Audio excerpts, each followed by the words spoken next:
Кан Валерьевич, парламент сказал свое слово на представление Генеральной прокуратуры. Но мне хотелось бы услышать ваше мнение по поводу вообще самого голосования и поддержки, которую выразили вам ваши коллеги, депутаты парламента. Ну, я сегодня, наверное, вы еще, покажете. Я много говорил о поддержке вообще от народа, от простых людей, от интеллигенции, даже от оппонентов политических. Я сейчас к этому не буду детально возвращаться, но сегодня я считаю, что все, что сегодня произошло, это такая победа абхазского народа. Почему я так, может быть, громкие слова говорю, но 35 депутатов – это именно представители народа. Сегодня это был глас народа. И парламент сегодня очередной раз, при всем при том, что часто критикует, конечно, парламент, но парламент сегодня прошел очень серьезный экзамен.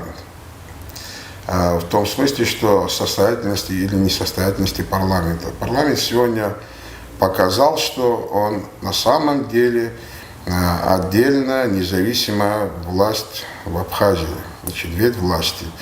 И просто так надавить на парламент и продавить интересы тех или иных людей или там политических кругов, это не получилось.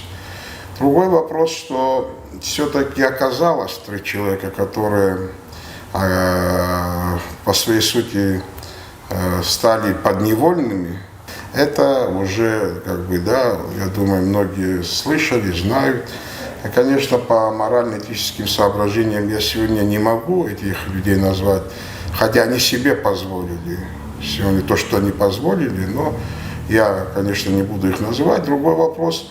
В дальнейшем, по моим действиям и вообще по итогам, наверное, будет понятно, кто эти люди. Другой вопрос.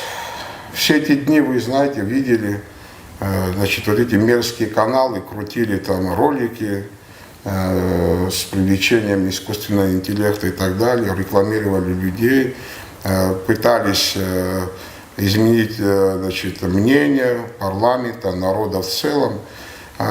Видимо, этим людям надо подсказать, что абхазский народ так дешево не купишь, и вообще не купишь. Можно да. Его можно, может быть, подкупить, но купить невозможно. Абхазский народ, он своеобразный. Вся наша сила в том, что мы своеобразные люди, нас до конца никто еще не смог прочесть. И это наше спасение. И я думаю, что и в дальнейшем наш пример сегодня показал о нашей состоятельности, в том, что мы можем бороться за правду, за независимость, за свободу и за отстаивание наших идей. Кто бы нам не противостоял, какие бы силы внешние, внутренние нам не противостояли бы. Спасибо. Спасибо вам.